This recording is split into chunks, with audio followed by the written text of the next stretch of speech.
안녕하세요. 하루 필수 말씀 충전 하필 큐티 조종환입니다. 오늘 함께 나눌 하나님 말씀은 잠언 21장 1절에서 15절까지 말씀입니다. 왕의 마음은 흐르는 물줄기 같아서 주님의 손 안에 있다라고 이야기하고요. 주님께서 원하시는 대로 왕을 이끄십니다. 세상을 움직이는 것이 왕인 것처럼 보이지만 사실 그 왕을 다스리고 왕의 결단과 판결을 자기 스스로 하는 것 같아도 그 위에 하나님께서 온 세계를 통치하시는 분이시기 때문에 하나님께서 원하시는 대로 이 왕들을 이끌어 가십니다.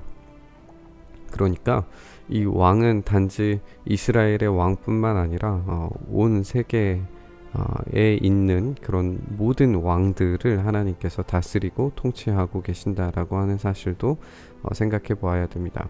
하나님께서 이 세계 가운데에서 멀리 떨어져서 그냥 방관하시는 분이 아니라 직접 오셔서 다스리시며 지금도 관리하시고 통치하시는 분이시라는 사실을 우리가 인정해야 합니다. 그렇기 때문에 우리에게 당장의 어려움과 또 힘든 상황들이 있다 할지라도 하나님의 선하신 뜻 안에서 이 계획들을 하나님의 선하신 계획들을 마침내에는 반드시 이루시리라고 하는 것을 우리는 기대하고 또 바라보아야 될 겁니다. 사람의 행위는 자기 눈에는 모두 옳게 보이지만 주님께서는 그 마음을 꿰뚫어 보신다라고 이야기를 하고 있습니다. 우리가 겉모습은 자기의 눈에는 또 자기의 행위를 자기 스스로 보는 상태에서는 모두 다 옳게 보일지 모르겠지만 하나님께서는 그 마음을 꿰뚫어 보시고 그 겉모습이 아니라 그 안에 내재되어져 있는 진짜를 하나님께서는 보시고 그것을 판단하신다는 이야기입니다. 그렇기 때문에 우리는 이 마음 가운데 하나님께서 임재하시고 역사하심을 경험할 수 있어야 되겠습니다. 주님께서는 정의와 공평을 지키며 사는 것을 제사를 드리는 일보다 더 반기신다라고 이야기를 합니다. 이 제사를 드리는 일보다 더 반기시는 것 겸손과 순종이라는 것을 우리가 사무엘을 통하여서 알게 되는데 이 겸손과 순종이 어떤 제사보다도 더 낫다라고 하는 사실을 우리가 함께 생각을 해보면 하나님께 겸손함으로 순종하는 것이 바로 정의와 공평을 지키며 사는 일이라는 것을 우리가 알게 되고요. 이 정의와 공평이 결국에 하나님 나라의 창조 원리에 따라서 살아가는 인생이라는 것을 우리가 알게 됩니다. 그렇기 때문에 이제 이 정의와 공평을 어떻게 지키며 살아갈 것인가에 대한 이야기들에 대해서도 우리가 주목하면서 바라보아야 될 겁니다. 거만한 눈과 오만한 마음, 이러한 죄는 악인을 구별하는 표지다라고 이야기를 하면서 이 정의와 공평을 지키며 사는 것과 거만한 눈과 오만한 마음, 자기 뜻대로 옳게 사는 그런 삶에 대해서 이 악인을 구별하는 표지라고 말하고 있는 걸 우리는 알게 됩니다. 그렇기 때문에 이 교만과 반대되는 거만과 오만의 이 눈과 마음이 결국 이 제사를 방해하고 하나님 앞으로 나아가는데 방해하는 것들이라는 것을 우리가 알게 되는 것 같아요. 부지런한 사람의 계획은 반드시 이득을 얻지만 성급한 사람은 가난해질 뿐입니다. 부지런한 것과 성급한 것의 차이를 지금 보여주고 있죠. 모두 다 부지런하다고 해서 좋은 결과를 내는 건 아닙니다. 오히려 이 부지런함과 이 계획 가운데에서 이 정의와 공평을 지키며 사는 사람은 이 이득을 얻겠지만 성급한 사람, 겉으로 보기에만 그럴싸하게 만들어내는 사람은 결국에는 가치 있는 것을 얻지 못하고 가난해질 뿐이라는 사실이죠.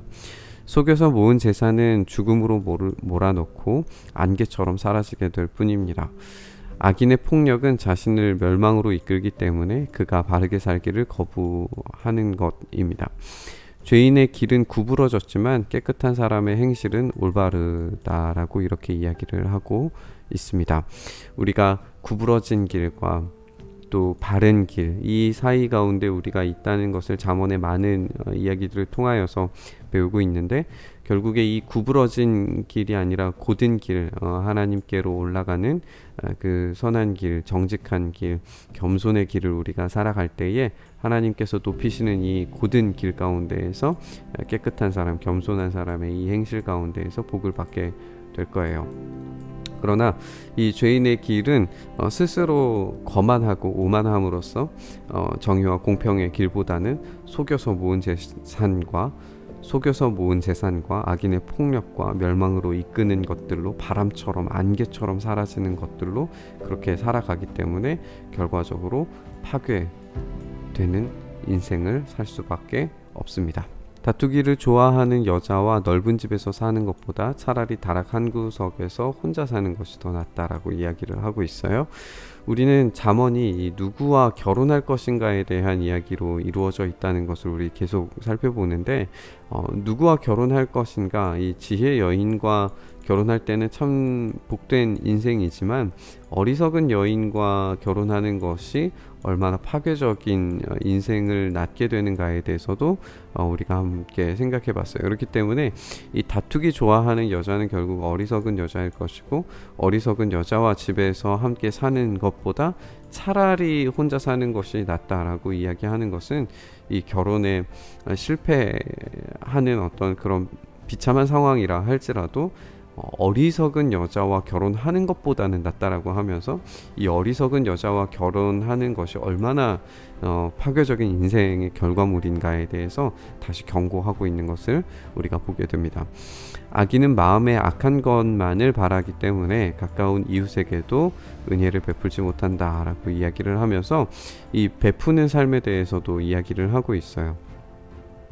이 베푸는 삶이 하나님의 긍휼을 얻는 삶인데, 악인은 그런 은혜를 베풀지 못하는, 자기 것만을 취하려고 하는 욕망 가득한 인생이라는 것을 우리가 알게 됩니다. 오만한 사람이 벌을 받으면 어수룩한 사람이 깨닫고, 지혜로운 사람이 책망을 받으면 지식을 더 얻는다라고 이야기를 하고 있어요. 어수룩한 사람이 깨달아 봐야 지혜로운 사람이 책망을 받으면서 얻는 지식에 비할 바가 못 되겠죠.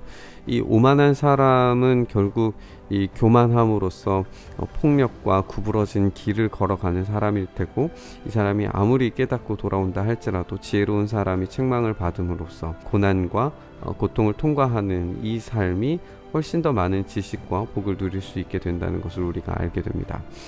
의로우신 하나님은 악인의 집을 주목하시고 그를 재앙에 빠지게 하실 거예요. 그러니까 하나님께서 심판을 직접 행하신다는 사실을 우리가 잊어서는 안 됩니다. 그렇게 생각했을 때에 우리 이 13절과 14절, 15절을 함께 좀 읽어봤으면 좋겠는데요. 가난한 사람의 부르짖음에 귀를 막으면, 그러니까 가난한 이웃에게 은혜를 베풀지 못하는 그런 악인인 거죠. 이 귀를 막으면 자기를 부르짖을 때에 아무도 대답하지 않게 될 거예요. 왜냐하면 의로우신 하나님께서 이런 삶에 대해서 이 악인이라고 평가하시고 대답하지 않게 만드심으로써 하나님의 심판이 그에게 오게끔 만들기 때문입니다. 그랬을 때에 이 14절 말씀이 조금 이제 우리가 어렵게 해석이 될 수 있어요. 은밀하게 주는 선물, 그러니까 뇌물이죠. 뇌물은 화를 가라앉히고 품속에 넣은 이 뇌물은 격한 분노를 가라앉힌다라고 하면서, 마치 뇌물이 주는 긍정적인 의미에 대해서 생각하는 것처럼 이야기하는 그런 잠언으로 보이게 되는 거죠. 이제 이 잠언의 14절 말씀을 이제 냉소적인 반응으로 뇌물 주는 거 분노를 가라앉히게 만들고 화를 가라앉히게 만드는 일을 한다라고 굉장히 냉소적으로 이야기하면서, 사람들이 그렇게 화를 가라앉히고 격한 분노를 가라앉히도록 이 뇌물을 제공한다는 방식으로 우리가 이해를 할 수도 있는데, 저는 이 말씀을 이 의로우신 하나님께서 그를 재앙에 빠지게 하신다는 말과 이 정의가 실현될 때에 의인은 기뻐하고 악인은 절망한다는 말을 같이 좀 생각을 해봤으면 좋겠어요.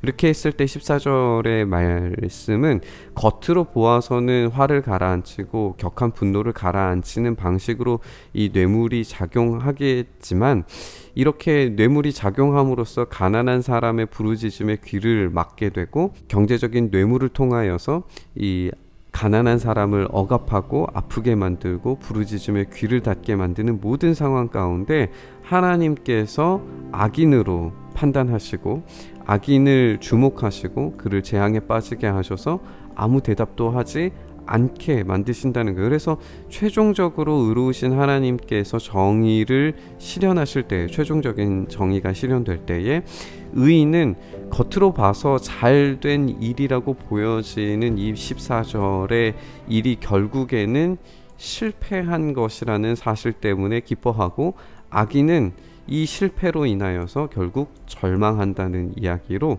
같이 읽어보는 것이 이 14절을 이해하는 것에 조금 더 가깝지 않을까, 이런 생각이 좀 들었어요. 우리는 하나님께서 우리의 인생의 최종적인 판결권자라고 하는 사실에 대해서 배웠습니다. 그렇기 때문에 왕이든지 누구든지 이 하나님 앞에서 겸손함으로 자기의 인생을 살아가야 합니다.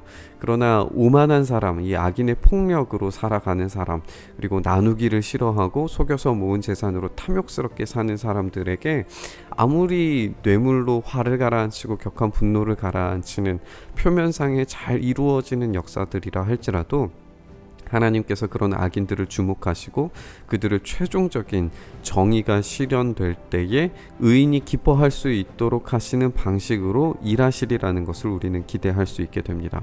오늘 이 말씀을 읽으면서 하나님의 그 최종적인 정의를 우리가 기대했으면 좋겠어요.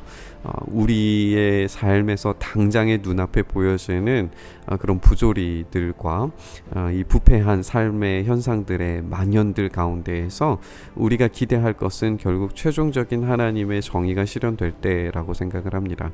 그때에 의인은 기뻐하고 겉으로 잘 되는 것처럼 보이는 그 악인들은 절망하고 하나님께서 재앙에 빠지게 만드시는 것을 우리의 눈으로 확인할 수 있게 될 겁니다. 그렇게 하나님께서 그 최종적 정의를 속히 실행하시기를 우리가 기대하고 기도했으면 좋겠고, 우리의 삶 가운데 그 정의가 날마다, 하나님의 그 샬롬과 평화가 날마다 우리의 삶 가운데 있게 되기를 우리 간구하면서 말씀 묵상했으면 좋겠습니다. 주님, 그렇게 우리의 삶 가운데 참된 정의가, 참된 의로움이, 하나님의 역사하심이 일어날 수 있게 하여 주시옵소서. 우리가 죄인의 그 구부러진 길을 살아가는 것이 아니라 주님께서 우리에게 말씀하신, 또 가르치신 참되고 바른 행실의 삶, 여호와 경외의 삶을 우리가 온전히 살아갈 수 있도록 하시고, 그런 삶 가운데서 참된 이득과 참된 복을 얻는 우리의 삶이 되게 하여 주시옵소서. 그렇게 우리의 삶을 복되게 하시기를 소망하며 우리 주님 예수 그리스도의 이름으로 기도드리옵나이다. 아멘.